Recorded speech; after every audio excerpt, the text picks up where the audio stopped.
Buenas noches, bienvenidos a la clase número 5 de Sistemas de Investigación Humana. Soy la doctora Cindy Ortiz, su facilitadora en esta asignatura. Primero que nada vamos a ver un caso clínico.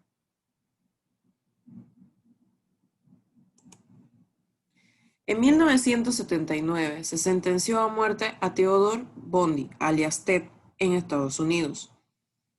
Esta persona asesinó a 36 estudiantes y en una reyerta con uno de ellos le propinó un mordisco antes de matarlo. La fiscalía, al descubrir la mordedura, convocó a los profesionales Suivirón, Levine y Sperber para dar caza al asesino. Las huellas se encontraban en perfecto estado y las características dentales de Bundy eran muy identificables. El jurado, después de la presentación de las evidencias de los tres odontólogos, dictó sentencia y declaró culpable a Bundy. En esta imagen podemos ver a uno de los odontólogos llamados a este caso, tomándole un molde de la mordedura en el área del maxilar superior. El proceso de la investigación generó un fuerte impacto en la opinión pública y ayudó a aumentar la credibilidad y la utilidad de la odontología como técnica forense. De hecho, días después, Subirón apoyaría en la fiscalía en un caso de violación y asesinato de una mujer. Roy Allen Stewart fue sentenciado a muerte al identificarse la mordedura en la cadera de la mujer.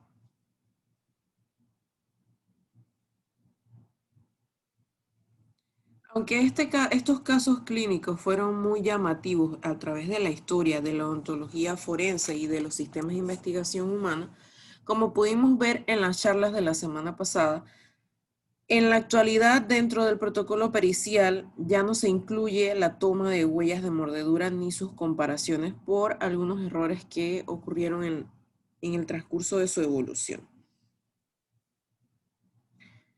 Ahora vamos a hablar sobre los fundamentos de la criminalística y su relación con la odontología forense.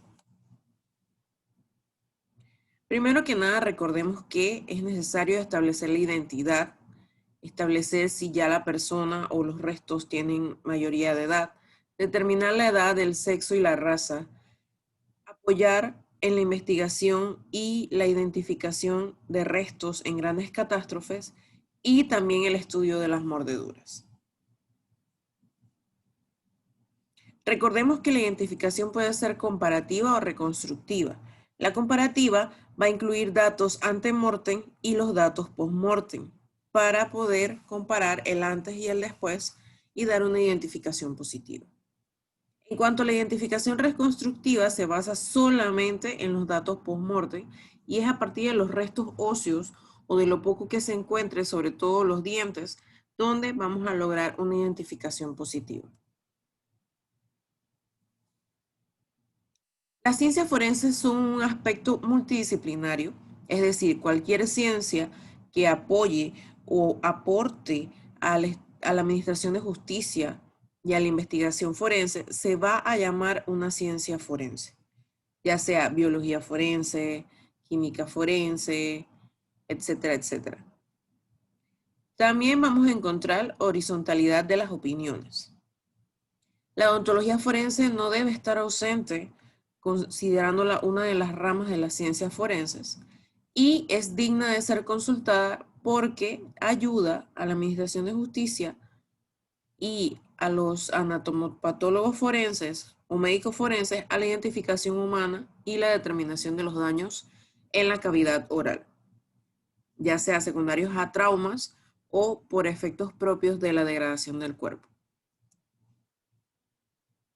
Recordemos entonces que la criminalística es una disciplina que se aplica métodos, el método científico y técnicas de investigación científica en el examen del material sensible, lo que significa que vamos a relacionar un presunto hecho delictivo con un presunto autor, ¿ok? Con el fin de determinar a ciencia cierta si hubo uno o varios sujetos involucrados.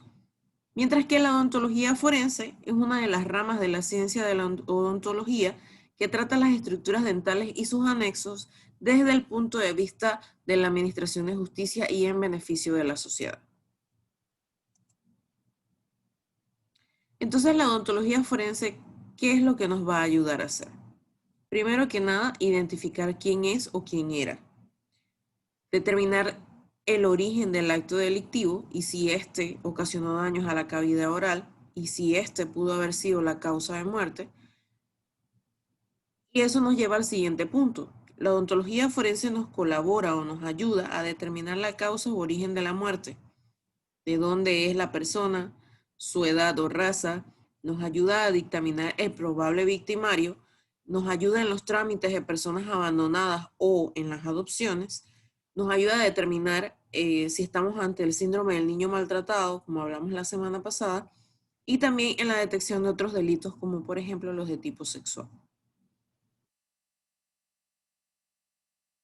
La odontología forense es una rama de la odontología que nos ayuda en el ámbito de la investigación y la administración de justicia. Por eso se le llama odontología forense.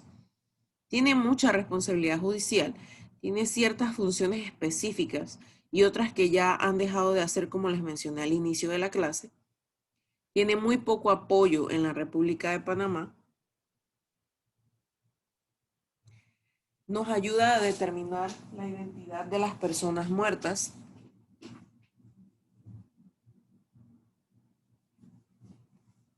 y también nos ayuda a identificar ciertos aspectos legales en las personas vivas. Además que se encarga del estudio de las mordeduras y de las lesiones que pueden estar en la cara.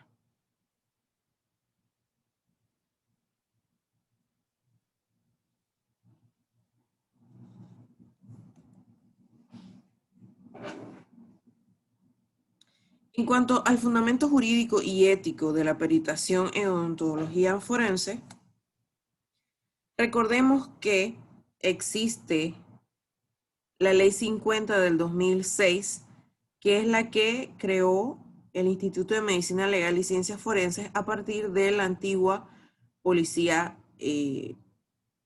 forense. Tenemos también la Ley número 22 de 1956, que es aquella ley panameña que regula el ejercicio de la odontología en todo el territorio nacional. Y también tenemos la resolución 1 del 31 de mayo del 2007, que es aquella resolución basada en la ley 22 que reconoce otras especialidades, entre ellas la odontología forense.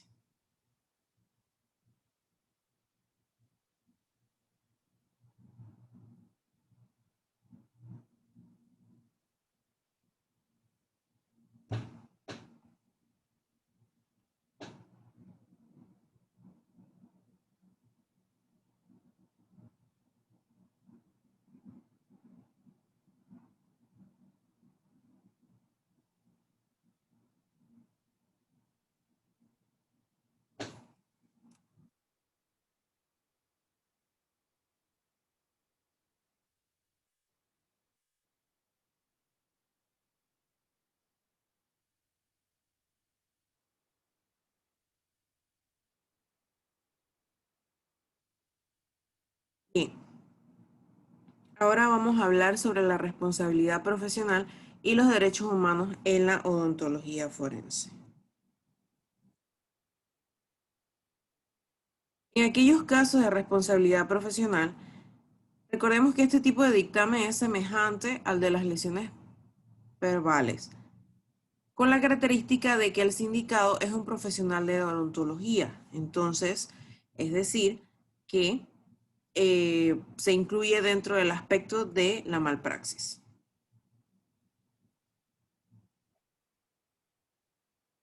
Es de suma importancia que el odontólogo sepa que esta clase de situaciones se pueden prevenir, es decir, la malpraxis en el ámbito odontológico implica que debemos llevar, o bueno, el odontólogo debe llevar una buena historia clínica y una buena relación odontólogo-paciente. En la historia clínica, además de los antecedentes, debe anotarse los diagnósticos, los tratamientos recibidos y cuándo el paciente ha sido de alta o no.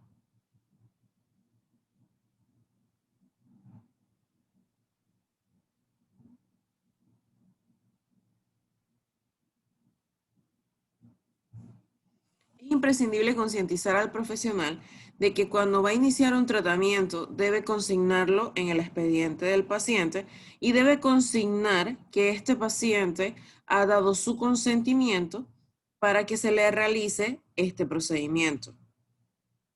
Debe orientarse al paciente de las posibles complicaciones, ya sea las que se esperan y las que no se esperan. Y ante la complejidad del caso en particular, se aconseja la ayuda de un odontólogo forense capacitado.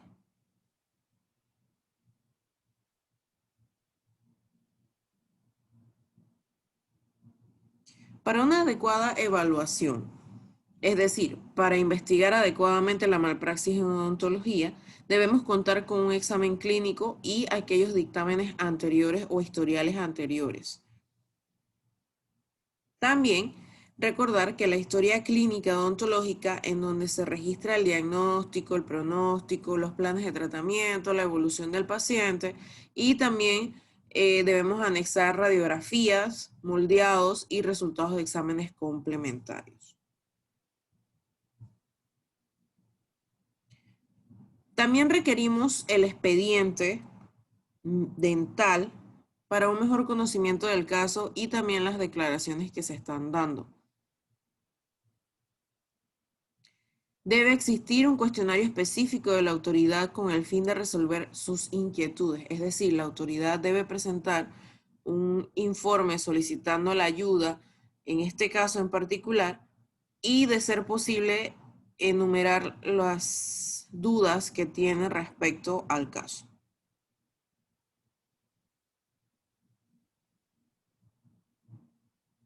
El dictamen y el informe de odontología forense. Es importante examinar detalladamente y registrar o negar la presencia de lesiones durante la confección del protocolo en la autopsia oral, ya sea un odontograma o algún tipo de protocolo existente en el momento en que se va a hacer la necropsia bucodental.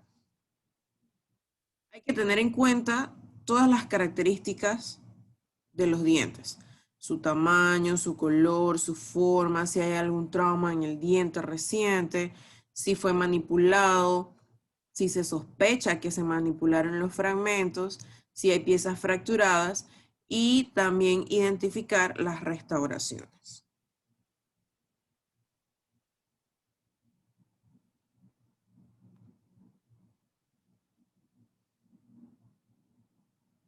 Se va a describir una por una en el formato de la carta dental u odontograma las estructuras dentales, confirmando aquellos hallazgos o negándolos. Usar las convenciones de la Federación Dental Internacional y no se deben utilizar abreviaturas. La información sobre el tratamiento odontológico presente es útil para establecer una identificación fehaciente o indiciaria. Debe analizarse, integrarse e interpretarse la información obtenida. No basta solamente con comparar y decir si hay algo positivo o si no se encuentra, sino también el hecho de que estas investigaciones se integran como un todo. Lo que hace el odontólogo forense se le pasa al médico forense y en conjunto realizan un dictamen, incluyendo las conclusiones de todos los peritos involucrados en la investigación. La interpretación de los hallazgos en la boca pueden orientarnos acerca de la causa de muerte o el trauma recibido y la consecuencia de estas lesiones respecto a las otras lesiones encontradas en el cuerpo. Pueden haber discrepancias. Estas pueden ser relativas o absolutas. Las discrepancias relativas son hallazgos que simplemente no coinciden, pero que tienen una explicación lógica.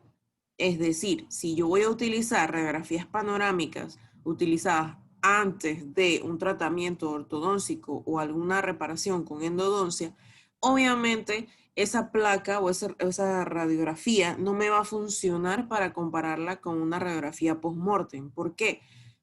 Porque falta algo en el expediente, faltan las radiografías durante y después del tratamiento ortodóntico, que quizás esas sí sean iguales a la radiografía post-mortem que tenemos para comparar. Otra explicación puede ser que después de cierto tiempo los expedientes se descartan y ya no hay posibilidad de encontrar o accesar a esa información, ya sea a la carta dental, a la historia clínica o a cualquier radiografía panorámica o moldes. En cuanto a las discrepancias absolutas, tampoco tenemos hallazgos que coincidan, pero no hay una explicación lógica. O sea, no hay ninguna alteración del expediente, no falta nada en el expediente, no hay ningún tratamiento que altere la morfología dental, etcétera, etcétera.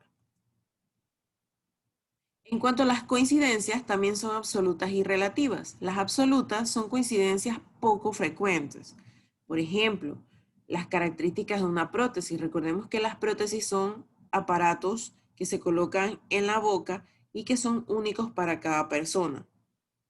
En cuanto a las coincidencias relativas, son coincidencias demasiado frecuentes, por ejemplo, amalgamas oclusales. Todos en algún momento de nuestra vida tuvimos algún tipo de caries dental que fue corregida, ya sea con amalgamas o con aleaciones metálicas.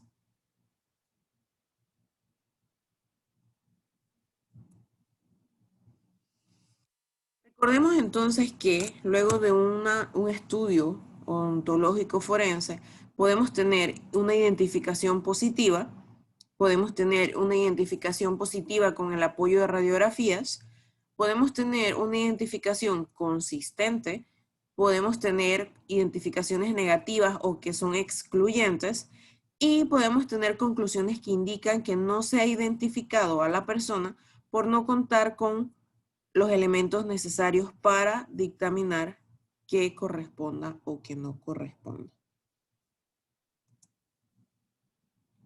Debemos recordar entonces que en Panamá la odontología forense empezó a utilizarse como una herramienta de identificación alrededor del año 1986. El primer experto forense en odontología era el doctor Noriel Chan y se encargó de esta tarea por aproximadamente 20 años en todo el territorio nacional. Para el año 2006 se integraron nuevos profesionales, que eran el doctor Mon, la doctora Melissa Navarro, que es la regente aquí en Chiriquí y Bocas del Toro, y la doctora Karina Ibrayán.